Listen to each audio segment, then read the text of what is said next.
everybody. Welcome back to Unruly by Nature, episode 24. And I'm going to get right into it. You know, if you've been watching this, I'm Mimm here with my gorgeous friends, Kim Howatt and Rachel Knott. And we are just going to have some fun. I've got some great questions for us today. None of this is scripted. We all just go, we wing it, and we have a beautiful discussion. And a big shout out to two people who graciously gave us some beautiful questions, some really good questions to dive into, which we're going to be diving into after I asked my original questions to my beautiful colleagues here. So thank you to Heather and to Georgina. Georgina's question was all about, do dogs have an ego? Good one. And Heather, thank you. She was interested in knowing what is something that we wish people knew or understood about choosing to live with an animal. So whether that's, before they've already moved in or they are already in a relationship, what is the thing that we wish people knew or understood about choosing to live with another animal? Okay, so those are the two we're going to discuss afterwards. Here goes my question, and it's in line with, as we're recording this, tomorrow is the 12th of August, and it's a full moon eclipse. And this one happens to I'm not into astrology, so I don't know the full thing. I just listened to a really great episode about it on YouTube, and I was fascinated by what sort of themes came up there, and I thought it would make a great question for us. So yeah, it's a solar eclipse where the moon moves in front of the sun, and the sun and the moon meet at about 20 degrees Leo. So it has a strong Leo influence to this particular eclipse. And Leo being the sign of the sun, it was sort of portrayed as a metaphor. The king is eclipsed in his own throne room. So it's kind of when the lights go out and everything's dark, and this as the king being the lion, the Leo lion being eclipsed in his own room. And the question was, or is, to you ladies, when the lights go out and the curtains close and you are no longer on camera and you are no longer Rachel Knott, the animal communicator, you are no longer Kimberly Howatt, who is a storyteller and an author and an animal communicator, and all these beautiful things, these titles that we have, and the roles that we have when we come onto this podcast. Each one of us has a role. But when the curtains close and we all turn off the cameras and there's no more roles to play, who are you? I want to say I bring my whole self to this podcast. So I feel like I don't even know that I wear different hats necessarily. I feel like the different roles that I work in, so animal communicators, do pharmacognosy, girlfriend, dog mum, daughter, all of those roles, they are all just parts of me. So I feel like I probably... Is that the question you're asking? Leaving it open to you, open to interpretation. Because I come off this podcast feeling so energized, because for me, I'm expressing my truth and I'm not thinking and I'm just expressing. And so I feel like I'm the same person on here that I am off. I mean, I maybe use swear words when I'm not on screen, and I probably wear fewer clothes. And I would have stains of food down my top. But yeah, so this is where I want to go. I want to meet the real Rachel, Rachel, cool. Who doesn't, who's not, not on camera. What is she doing? Okay, well, what is she doing? Well, I'm floating on a hammock. I'm probably floating on a hammock under my banana tree, taking a million photographs of my dog, having several different conversations at the same time with different people, talking to my girlfriend about life and the meaning of life, while also wondering what I'm going to have for dinner. yeah, just having fun and doing silly stuff, really, but also having deep conversations. So it's almost like, what is that movie where his his life is actually on screen? What's the movie where he Jim doesn't Carrey. realize he is? Jim Carrey's in it. Yeah. I don't know the name of it, but I want to go watch it now. Yeah, it's a really good movie. I do feel like this is me. Mm-hmm. But maybe other bits will come in. Maybe there's like some bits that I haven't unveiled. Yeah. What about you, Sue? Beautiful. No, but I'm Or going is to it ask Kim's Kim first? first. Going to go for Okay. Kim first. Yeah. I asked the question. I get to go last. I thought I Yes, was gonna. that's I thought I true. was gonna. I thought I was gonna catch a break. Oh my gosh, that's hilarious. For me, it's a lot like Rachel. I feel like what I do in my work is very genuine, but when the camera goes out and the lights are off, I am dirty in my garden or walking in nature, just laying out and just enjoying listening to all the conversations that go on around. I'm sweaty and working out and I'm, like busy, but I also love to read dystopian novels. Ooh. Watch thriller movies. Yeah, maybe. And probably definitely have a propensity to let an expletive fly here and there. So, yeah, I mean, I'm pretty laid back. I like being at home. I love to travel too, but I actually I'm kind of almost a hermit at times. And lately, since I've been writing, I'm more of a hermit. But I kind of like that. And then you go out and you blast in a social setting. We love live music. We just went and saw Rush, the band Rush, in concert. Never thought we'd get to see that again. 15th row center. Yeah. Cool. I love that. I just look not cool doing that. I think like I played softball in college, and I think like now they have the walk up song, like, when you're at bat and you come up to the plate and you're getting ready, like my walk up song would have been Limelight from Rush. So Would have been, I missed that. What was it, Kim? it would have been Limelight by Rush. Cool. The song Limelight. Yeah. That would have been my walk up song. So yeah, I think I probably tend to be kind of spazzy when when the camera's off. And I love to laugh on this podcast, but man, I laugh a lot. Yeah. So yeah, that's me. How about you, Sue?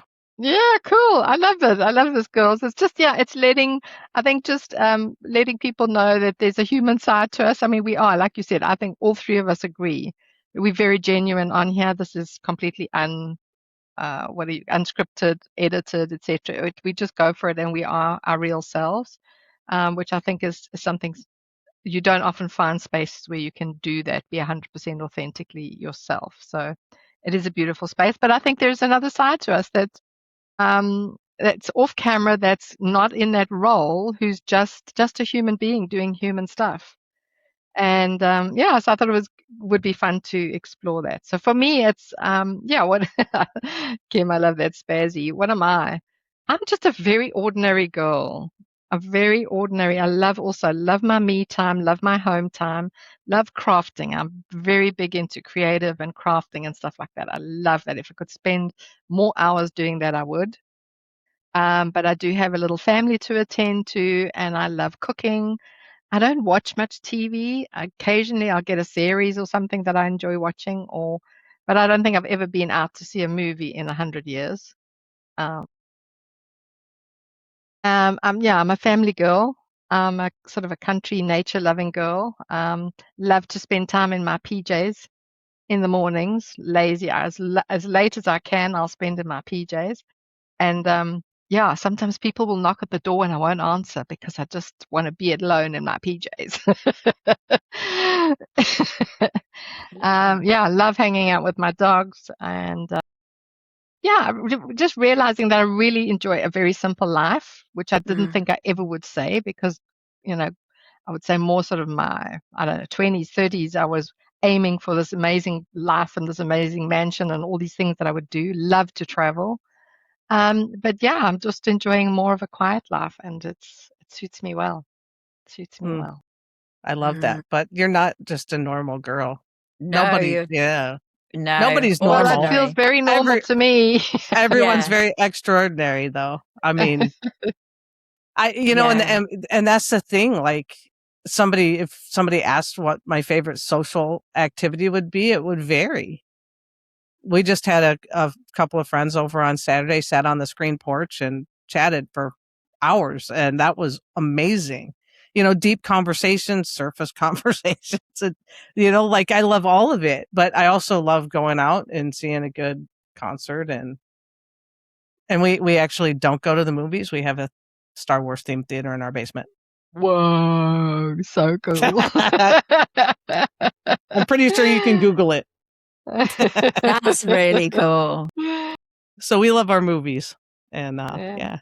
I mean, but I just think that no one is ordinary. I mean, No. it's just everyone's got like the things that they love, and Well, And you both, to me, it's a perception, isn't it? Because you both, to me, are extraordinary. So so when you said ordinary, I was like, you're not. No. You're extraordinary to me. So it's perception, isn't it? Yeah. So that's a beautiful thing to say, and thank you, both of you as well. I also think you two are absolutely extraordinary, amazing. Yeah, it is. It's what is the word? Extraordinary is not the word. Amazing, not the word. It starts with a G. It's like gorgeous. That's what There I I'm we was going to saying. go You're glorious. Nice. Glorious is a good one. But so this is the second part of the question that comes up from that is that, yes, now we three have sort of these roles that we do as careers, as jobs or whatever, and we have this podcast, but we know many, many, many, many people in our lives that don't have any of this. Do you know what I mean? They don't have a role. They just have what they may call an ordinary job where they go 9 to 5 to a job and they come home and they listen to this podcast, and they have dogs or animals in their lives, and they would consider themselves boring individuals who don't have much. And yet they, as you just said, Rachel, everyone and all of us are magnificent and gorgeous and amazing. So it's bringing as well, I want to bring to the surface the light that everyone has, the things that they share and that they do, and that they are miraculous human beings in without even noticing it, thinking it's just, well, I'm a nobody because I don't have a podcast, or I don't have animal communication abilities, or I haven't written a book. Do you know what I mean? So they may look at us and say, oh, but you've done this and you've accomplished this, etc. But behind the scenes, they're equally as powerfully beautiful beings that have spread their own light in the world in their own unique way. So I wonder if you want to just speak to that, because I want to acknowledge everybody for that at this time. Yes. My heart, like if I could just encapsulate what you said. And I guess I'm now hearing what you're saying about ordinary, because I maybe use the word simple more, in that my most favorite thing to do is be covered in either sea salt or soil. And I like being covered in the elements, or clay or something. I like being covered in minerals of some sort and witnessing an insect. And that insect doesn't, like, as far as I'm aware, consciously know it's amazing or ordinary. It just is. But I'm witnessing hoverflies. I don't know if that's their actual name. I love them. Oh, yes, How they just cute, kind of aren't they? zip in. They zip in and they're like zoom, zoom, zoom. And just it's the energy that my perception of that being creates. I don't know what that is, but it's just, I feel such love for this. And that, again, it's just a word, isn't it? But it's just this, wow, that feeling. And that hoverfly is just going about doing its hoverflyness thing, what it's drawn to do. Whether it's have a drink from a bird bath or I don't know what the hoverflies do. Someone help me out here. But it's just doing its thing, right? It's not like sitting there with a list of things that it needs to achieve in this lifetime. It's just drawn. It's just this energy. You're just drawn to do that thing. And I think that's the light, that's the love, that's what makes everyone exceptional. My bestest friend in the Hawaii world, Jodie, would never call herself, and she probably never listens to this podcast. She just hasn't got time.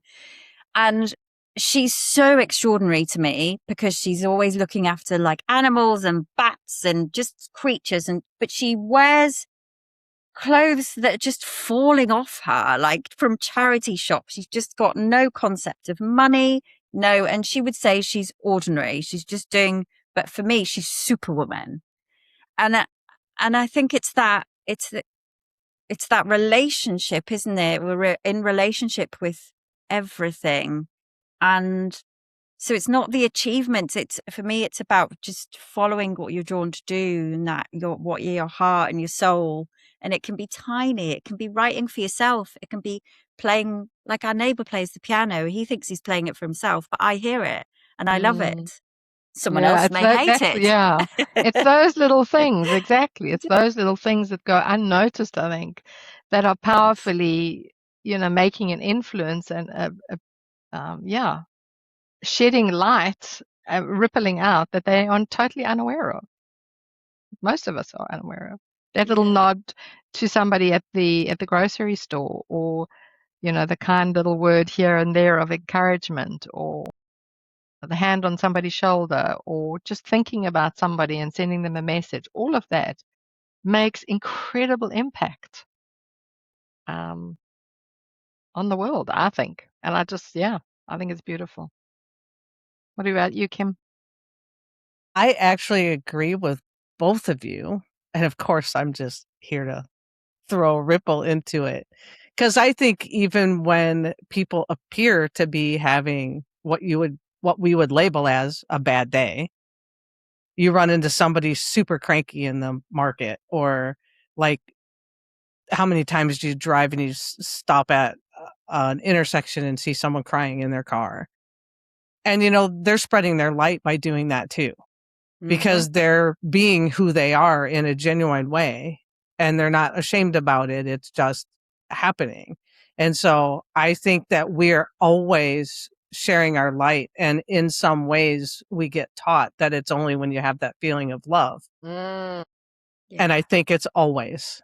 And I think that you could be in a shit time of your life where things are really getting shaken up, and you're still sharing your light, and it's still a miracle. But I think that it's just realizing how special we are to be here. We've chosen to be here, and it is a special, short-lived life that we have in these bodies. Yeah, I love that, Kim. As long as we're being authentic and real, we are doing exactly what we should be doing, and therefore, it feels like that light is. Yeah, I love that, Kim. Light is not all about loving roses and whatever. It's real life. It's authenticity. Honesty. It's authenticity. It's openness. It's realness. And sometimes if we have a reaction to that, it just shows us that we're taking something personally that for sure has nothing to do with us. I mean, even it's just reflecting something that we have as well. Right. Yeah. I mean, it's just, but maybe we're not affected by it. But that's just exactly it. If you see someone and, like you said, just a hand on a shoulder or a smile can work in ways that we don't even understand. Or a kind thought. That's all, exactly. Just a kind thought. It doesn't even have to be an action that you take, No. Yeah, I love that question. Cool question, Sue. Yeah, I love it. Yeah, no, I thought it was quite cool. So for those of you who are interested, it is the eclipse, and maybe that is a question you'd like to ask yourself. Who are you when the lights go out, when there is nobody watching and nobody supposedly listening to what you have to say or the role that you're playing, you still get to make a beautiful So I have a contribution. question. I have a question / story. And this feeds into, so we've got Hilary Keeping coming in, I think the next episode, but we'll see. Hilary Keeping coming in at some point to talk about astrology and our pets. And my partner Bex and I had a session with Hilary, and it was me, Bex, who is a human, and Darcy, our dog. So she did this, it's called a synastry chart. She'll go into it way more. And it's looking at all of our charts, and then she shared with us what she got and all of the things that when we were born, blah, blah, blah, blah. Since that session, there've been so many ripples of change, some subtle, some that we're not aware of. But I've noticed particularly in my partner, Bex, who's very corporate, like her, she's in the corporate world, but she's also very creative and very open-minded. But she's only just this week started to write stories at the weekend. And this came through in the chart, was that she's a storyteller, she's a writer, and that she loves singing. So the singing she does anyway, but the storytelling she hasn't done since she was a young teen. So the whole weekend she spent writing 2 short stories, and they are phenomenal. She's so good at it, and she hasn't been practicing. She hasn't it's just come out. And where was my point with this? It's just, is that in the chart? Is that like, how much of it is it like destiny? How much of our stuff is destiny and creation? I was like, it's like this came through to her, but it's not coming out till now. So obviously we need the reading, all the timing of it. I guess I don't know. It's all of it and none of it at the same time. But did she come in here with that? This is one of the things that she's just naturally very good at. And it's only now, in the greater scheme of things, is it the time for her to start writing, because those stories need to come through her. So I guess my question is, how much of it is like destiny, or not destiny, but it's already there in the stars and it gets expressed through us at different stages? I don't know the answer to this. I guess I'm just, I find it fun to play with. I'm waiting for your wisdom. Fun. Go with it, Kim. I love questions that don't have answers. As a matter of fact, I ask myself, yes. I ask myself one every single day. But it's like I resonate with Bex, because I remember we were in Italy with friends, and like a small group of people, like 10 people, and we were with our 4 favorite people in the whole world. And one of the, I'm going to call them an extra, because they didn't travel with us every year. One of the extras for the year was a numerologist, and I didn't have a clue what that meant. Like, zero. This is a long time ago. Before this was my previous me that I don't know. It was corporate me. And I remember him going, like, I volunteered for my numerology, because I'm just somebody, if you want to know something about me, ask. I'm not going to hedge. I will tell you. I've got nothing to hide. So he brings out the numerology. He's doing it in front of like the entire group. And he said to me, when you're 52, there's going to be a big event in your life. Something dramatic is going to change. And I'm like, he goes, it'll be a career, a loved one. Something's going to happen. I mean, it could be a divorce. It could be whatever. And I'm like, dude, you're totally, he felt like it was career, and he said it. And I'm like, dude, I'm like so happy. I got everything I want. Everything. I'm an executive in this company. I am going to retire there. We're going to move somewhere cool. I shit you not. When I was 52, I was compelled to work with dogs. My entire life changed, and I quit on a whim within 5 minutes. And I didn't even put 2 and 2 together, because it was literally like 12 years apart from like when he said it to when it actually manifested. So I think my experience is there is some thread of destiny that we are downloaded with that we discover. And that is what is fun about this life is we get to go on all these adventures and all this discovery because I have the sun in my third house of communication, for example, talking astrology. And I know enough to be like, I'm like a third grader learning how to spell. I mean, it's just right when it comes to astrology. So like, I have the sun in my third house. I'm a Capricorn and Mercury is there, which is the communication planet in the house of communication. So I've been told that like writing is my thing, and I would have said no. I have said no because here's where the tension starts to align, right? I'm like, oh, I'm not a writer. I'm not creative. I told these words to myself so many times, years and years and years of just berating myself. And now I've written a novel. The manuscript is done. I'm in the midst of a revision, and my goal would be to have it to a publish or an editor in the next few months.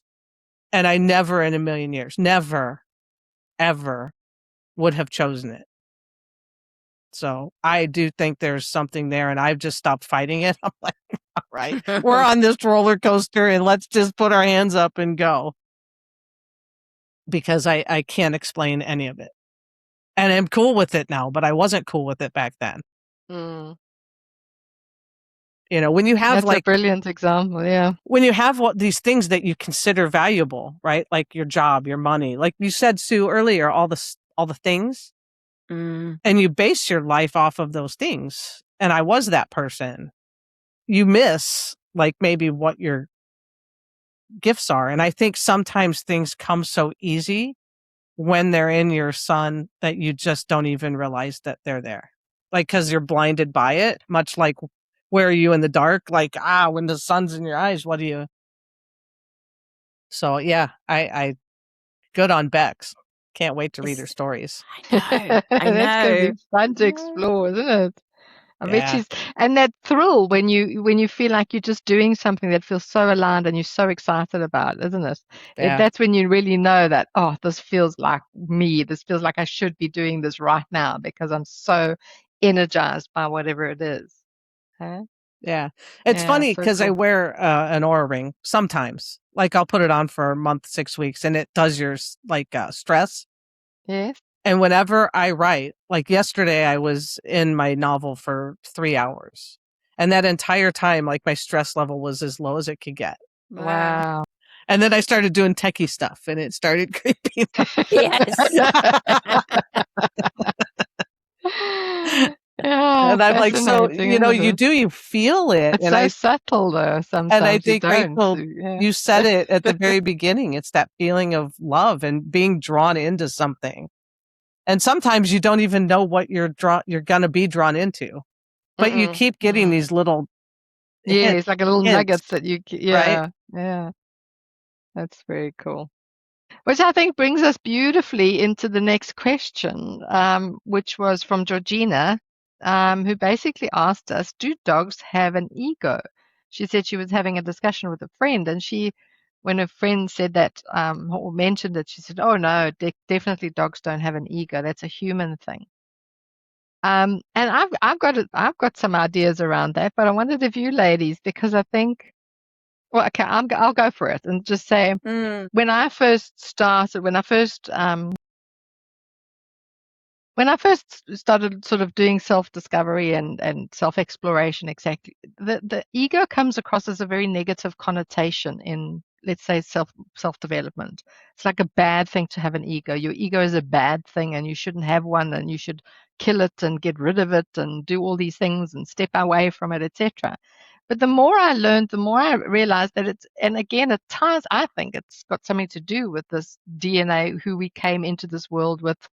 I believe in soul contracts. I believe in, we came down with a specific family in a specific lineage so that we could have that specific personality and that specific ego in order to have the experience that we're here to experience, right? And let it unfold. And so I don't believe that an ego is a wrong thing. I believe an ego is part of how we discover what we need to in this lifetime, right? Sometimes it gets a little bit, sometimes it gets a little bit egotistical and it sort of takes the driver's seat, and then, it's all about me, and, I'm so brilliant, or takes on perhaps a negative, I'm going to call it negative, but let's just say it just takes on a really strong characteristic, or perhaps goes in a direction that we wouldn't label as, I don't know, whatever you want to say, right, wrong, good, bad. But for the most part, I think everyone has one, and that's what makes us different. That's what makes us unique, because we come in with a set of experiences and a set of genetics and through a certain family lineage in order to have the exact experiences that we need to. And I believe that, to me, that is part of the ego. And so why wouldn't our animals have the same? Why wouldn't they also come in with genetic patterns, with specific breed traits, from a specific breeding, or a specific family that they were born into, or a specific human family that they grow into, so that they too, they also come in with their own. Maybe it's a very hyperactive dog, maybe it's a very nervous dog, maybe it's a very bold dog, all of those things. And so that it can also have this interactive experience in our lives, in their lives and our lives. Do you know what I mean? Once we're in relationship with our animals. So, yeah, I would say that perhaps dogs and all animals do have an ego, or I can't speak for insects because we can't really communicate with them, I suppose. Well, in that level, but there we go. Ladies, invitation to you. Next time you see that In comes the hoverfly, praying Rachel. mantis.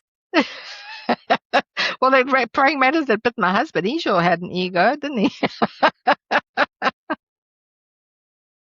Don't know that I understand the definition of ego. Well, What yeah, I is think the it's actual- murky water. It's murky water, isn't it?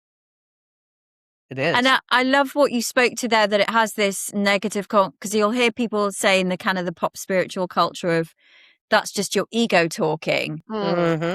But then I don't know that I really, for me, animals are just honest.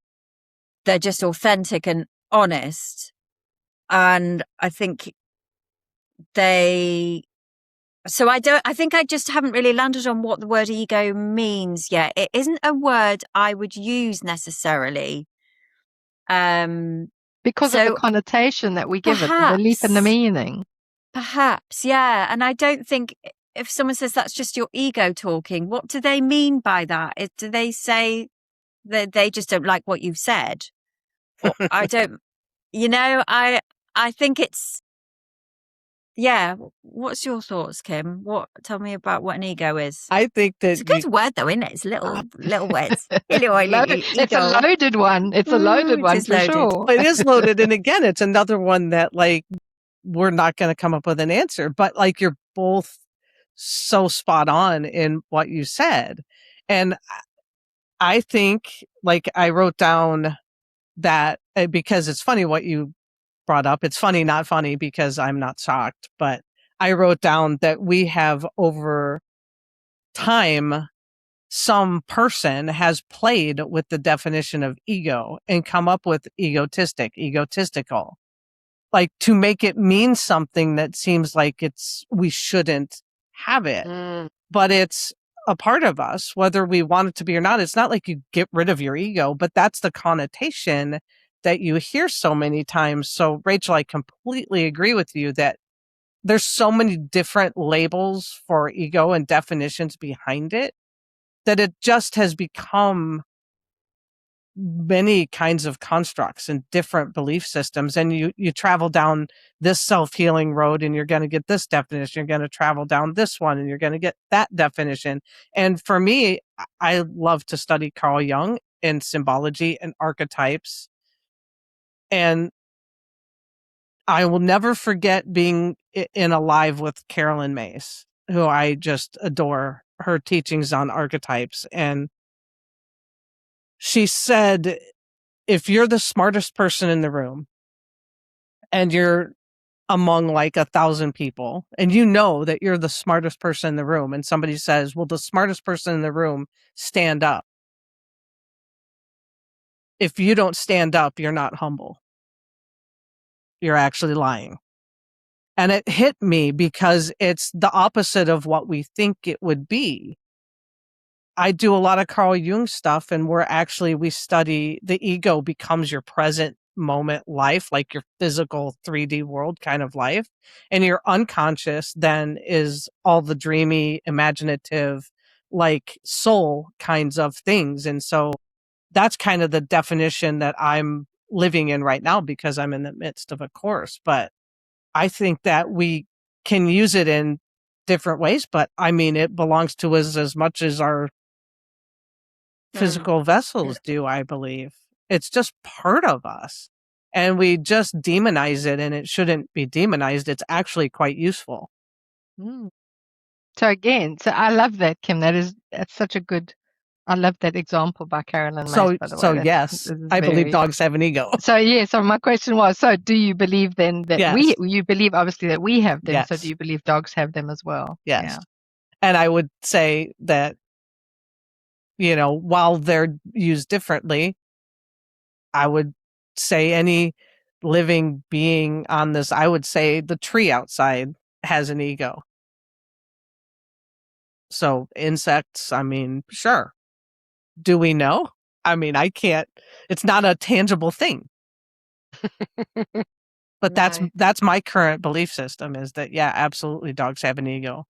And we actually have an egotistical dog right now. By my definition. So I think it's a great question. It could be just a fantastic, discussion. Yeah. And again, it all comes back to perspective, doesn't it? It comes yeah. back to perspective and what you believe that word to mean, and all the influences that you've had about that word. Do you know what I mean? As you say, depending on what books you've read or communities you've been in or families you were brought up in, religions you were brought up in, will influence your meaning of what an ego is and how you see it. But I do believe for me personally, there's something that I thought I had to escape and run away from and drop for many, many, many years until I realized, like you said, that it is me. It is who I am. And sometimes it steps up and becomes a inauthentic version of me because it's a protective pattern. That's what I believe my protective patterns are, my fear patterns. They come from the ego. But it gives us information if we really can listen to it and not try and escape it or run away with it or say that it doesn't exist or whatever. It gives us beautiful information. I feel that the piece that, for me, the important piece is thinking the ego is bad. Because as soon as we think something is bad, consciously or unconsciously, we'll try and get rid of it. And then what we're doing is lying to ourselves. We're suppressing a part of ourselves, just a bit like you said with Caroline Miss. So that's the piece. And animals don't have that. They just are honest and authentic. They'll swear at their neighbors. They'll hump in the street. They'll do what, they don't, they just are honest and authentic. They're not sat there going, oh, look at you doing that in front of everybody. You're in your ego. I mean, maybe they are. Maybe they are. So I think it's that the ego is not bad. As soon as we think something's bad, we want to try and get rid of it, even if it's like being tied up with a ribbon and made to look pretty. It's still, we're saying that's a bad thing. And yeah, that's massive. That is massive. That's a massive thing. It's like I was talking to one of my students, and she was saying that she wants in a communication session for an animal to say that they love their person. And I said, but that's like putting a strangle collar on the communication, because you're going in saying, this is what I want to happen. Whereas the animals are just expressing, they're just honest. And that's, I don't know how that links in, but it's the same thing. It's kind of like you're suppressing and denying a truth. And that's all that is that's what animals are just expressing is a truth constantly. And I think ego is fine. I like it. It's a pretty word. It's small, you know. Small, small and sweet. I'm sort of Short and seeing it sweet. in a little dinghy with like oars and just. I can see that so clearly. Can you see it now? Oh. Look at ego. He's just. He's on his own little mission. Is that how he would row? Like, he's not going to get very far, is he? Well, he's got short little arms. Yeah, he has. Yes, he's got really short. And the dinghy's really big.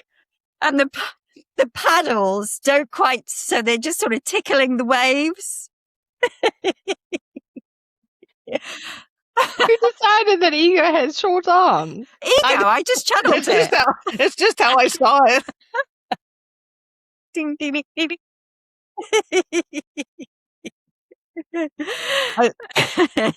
I think to me it's almost like, isn't it an indication, Sue, like going back to you where you were talking about how like you run away sometimes, and that it's like it's an avoidance thing, like, you know, when we kind of like our ego kind of almost to me allows us to feel in the moment. That's how I see animals with like what you were talking about, Rachel, is like they just, to me, they have like what I would say is giant egos because they are always honest and they're just not afraid to be that person. And so it's like we equate having a huge ego somehow with dishonesty or disingenuity. Nice word. But it doesn't have anything to do with that. It's part of our essence. I think ego is part of our essence, and that is where I just feel it. I fucking love this question. Ego essence. Ego essence. That's the new word. And now it's just going to forever be ego essence. It's going to forever be in a dinghy rowing. Yeah. Yes. Oh man. Well, again, you know, it's because we try to compartmentalize everything, right? There's our essence, and then there's our ego, and then there's our physical body and our spiritual body, and then all these layers of it. Well, like, what is it? Like 9 layers of spiritual bodies we have. It can get really complicated, but really, I think it's all the same thing. I think with different perspectives, different angles coming in from different things, isn't it? Really, it's all us. It's all part of who we are. Yeah, and I think that creates a separation, that creates a disconnect. Like with my animal communication journey personally for me has helped me get more connected because when I'm receiving information from an animal, I'm not going, right, talk to me about, I mean, I might pull in threads of like, okay, let's explore this area, but I'm just watching it come in and it'll jump around from all different angles. They're not compartmentalizing it. It is just I can't demonstrate this visually. It feels like all over the place, right? It's like it doesn't feel like it has much structure, does it? Correct. Yeah, sometimes. Yeah. Correct. Yeah. Oh, great question. Yeah, really, thank you for that, great Georgina. question. Thanks, Georgina. Well, what do you guys think? We want to know what you want like. Yes. Yeah. Great. So let's move on to Heather's question then. So Heather's question was, what is something that you wish people knew or understood about choosing to live with an animal? That they have massive egos. That one just got set up in like what do they call that in tennis? The ace? You just aced that. Yeah, you just aced it. Brilliant. Seriously, what do I wish they knew or understood about choosing to live with another animal? You go, Sue. You go. Sorry, because it just jumped into my mind. An experience I had yesterday. I went to see a new puppy client, a little 8-week-old border collie puppy, beautiful little dog. And I know her human because I had been she was my client with her first dog who she lost recently. And one of the things that kept coming through she kept asking me, I just want to do it right this time. I just want to do it right this time. And I kept having to tell her there is no right or wrong. You're going to have this beautiful adventure with this animal that's come into your life. It's not all going to be puppy kisses and roses. It's going to be that there'll be times when you think, oh my God, did I make the right decision? Or is this dog right for me? Or I should have done something different or better. And from my experience now, oh, Kim just disappeared. She did. I'm sure she'll come back. From my experience, it's really about recognizing that when you invite an animal into your life, whether it's conscious or unconsciously, if the animal just arrives in your life because, you weren't expecting it, it absolutely, every step of the way is going to be exactly what is meant to be, what is will unfold. And it's not going to be something you have to figure out and something you have to get right. It is just about this. If you can be open and curious, you're going to have the most incredible adventure of ups and downs, a lifetime of ups and downs, which any relationship goes through. And the both of you are going to just become the most incredible team together if you stay open to that and recognize it for what it is. And so for me, I think that's what I really came across yesterday with my client. You can't get it wrong. No. You can't get this wrong. You just stay open and know that everything that you think may be a mistake or not right is always just part of it. It's part of the process. It's part of being in relationship with another being. I love that example. And what a relief she must have felt. Oh, my exactly. word, to have hit. Because I'm just thinking when we got Darcy from our breeder, she's our first dog from a puppy, and it was like, make sure you get the recall. And I was like, oh, that would have been like this unconscious pressure. And it's, and then you go on social media and then you join these programs and there's just this, like, you've got to get it like that. I mean, my answer to the question, and I think it's such a beautiful question, is this is yours. This is your relationship.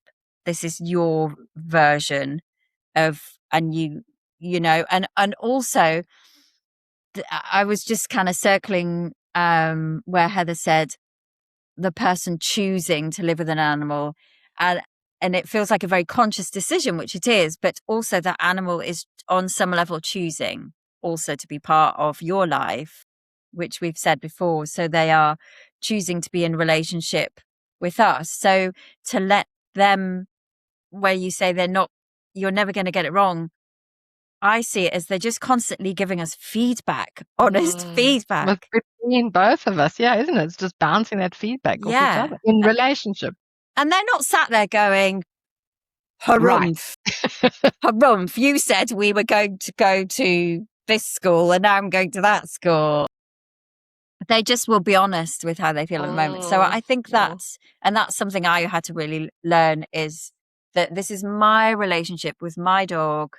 And it is going to be messy. It is going to be uncomfortable, but we're doing it together. And that's the most important piece. Okay, Rachel, I love that. And I specifically love that you said it's your relationship with your dog. And it's not going to be the same as somebody else's. Your experience is not going to be the same as anybody else's. It's completely unique to you and your dog. And the more we stop comparing ourselves to what we think it should look like, the better. So now it's over to you, Kim. What do you think of that? What's something that you wish people knew or understood about choosing to live with their dog or their animals in their life? I think for me, what I would want people to know is that you can't prevent what's going to happen. All the training in the world, all of the things all the food you feed, we just have no idea what's headed for us. You can do everything by someone's book and the experience will just turn out completely different. And so flexibility would be the thing that I want people to remember. Just flexibility to see different perspectives, flexibility to, when you get knocked off of the internet connection by a storm, to just not panic and come back on and handle the question like you pretend that you heard the other two answers when you really didn't. So I think that it's just, go with it. I think it's a roller coaster and it's a blast. So, yeah. A story to bring your perspective to life there, Kim. So Darcy had diarrhea for 4 days. And it was really interesting, the questions when we saw people and they'd say, oh, hello, Darcy, how is she? And I say, oh, she's got diarrhea. And they say, oh, what happened? That's always the question people ask. What happened? I'm like, I don't know. Like, I don't know what's created it. Like, I don't know. But I thought that's always interesting. So I did all the things. I'm like, okay, so I need to put her on a really bland diet. I made her some bone broth and we got some chicken and some pumpkin puree and we did that for 2 days. And we had a guy come and build a bit of a fence that we've been wanting to do for ages and it feels really good. Anyway, either him or a seagull dropped a sandwich in our garden, like a sausage roll sandwich. So Darcy's like now wolfing down this sandwich on day 2 of diarrhea. It's just like a gift from the gods. Just thought, was she like telling Stuart, get me a sandwich, sausage sandwich, or to the seagulls diet and It's so funny. I'm starving over here. They won't give me anything. Yes, so true. This is the dog that loves food. And she's with the right family who loves food. She is. She really is. So I just thought that was brilliant. Probably, but I eat all the chocolate. Well, that's brilliant. What a brilliant story. Yeah, brilliant. So it's brought up something else, another little story. While I was speaking to this lovely woman yesterday, she was asking me the question about food, what should I feed my dog? This is what the breeder came, here's the bag that my breeder sort of told me I have to feed, and it's a 1/4 cup 3 times a day at this specific time. It's so prescriptive that most puppies come home with this very, if you're getting it from a breeder anyway. And she said, what can I feed it? What shouldn't I feed it? What treat should I give it? What shouldn't I give it? Blah, blah, blah.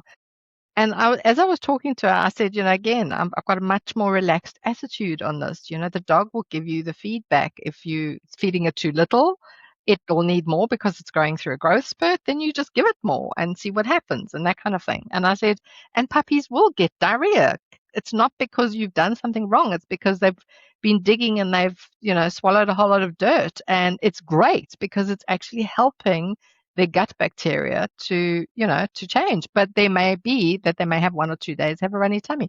Please don't rush to the vet. If you have the signs that there's more, obviously, that it's really watery and your dog's lethargic, blah, blah, blah, of course. But puppies will get diarrhea. Okay. And it's just par for the course. Don't panic about it. Don't panic and let's say I've, fed the wrong thing or it ate the wrong thing or blah, blah, blah. And I suddenly got a little drop down insight. I thought, we are dealing with let's say a generation of humans and dogs that have so many allergies and intolerances. And isn't this possibly one of the reasons? I know that there's multiple, but isn't this possibly one of the reasons is that so many people are so strict about what they feed their dogs and like they don't get table scraps and don't do this and don't feed them that they never really build up a really good gut biome in the first place. So when you do start introducing other foods or they suddenly have a novel sandwich or something, it's going to be, yes, the dog is going to have diarrhea because they don't have the bacteria and the microbiome and the enzymes perhaps to even digest that because it's never been something. They haven't had a full palate, which dogs are scavengers. Let's face it, that's what they are. They scavenge on all sorts of things. So anyway, I don't know if that's a tangent, but it was something that I thought of that came up during the conversation. Perhaps that's one of the factors that so many dogs have intolerances because they simply don't have the gut biome to deal with it. Because people are so strict about what they feed or don't feed their dog. I love that. Yeah. Great questions. Yeah, I absolutely love that. Was that last one from Heather? Yeah. Yeah. Yeah. So that's it, ladies. Those are our questions done for today. Brilliant. I think there have been some really, really good ones and some wonderful answers. So thank you. let's go on to our oils. Who's got an oil with them today? Look what I've also got the hydrosol. Can you believe it? The mist of rose. Oh, so I've good. got a mist of sandalwood. Oh, beautiful. You know, now I'm going to have to go downstairs and get my mister. What have you got, Kim? No 'Cause mist, Kim. I have my non-mist pettigrain. Oh, yeah, but it's a pretty you're always one. out there, aren't you? Oh. With something. It's pretty. It's so Petit pretty, gras. filigrane. Petit gras. Oh, I reached in and grabbed it. I just sprayed this all over my glasses and got Yeah, I it. was going to say, just steam your eyes up. Hydrosols are so good, though, aren't they? Yeah. Oh. Splat. Oh, man. Oh, gorgeous. Fantastic. I've loved today's episode. Thank you so much, ladies. It's Yeah. really, As always. really good fun. Yeah. As always. Thank you, ladies. Yeah. Always good fun. And like you said, I always get off here, just like you mentioned, Rachel, energized and just wonderful to have open, real conversations. So thank you. Thanks to our audience. Please like and subscribe and keep the questions coming. We love the questions. We do. Yeah. Thank you. Thank you both. Any Well, final words? My final word was bye. I'm good. Just rock on. Yeah. Oh, she's Okay. so cool. I'm not. You're the cool rocker. We'll see you in 2 weeks. See you in 2 weeks. Bye-bye. Bye.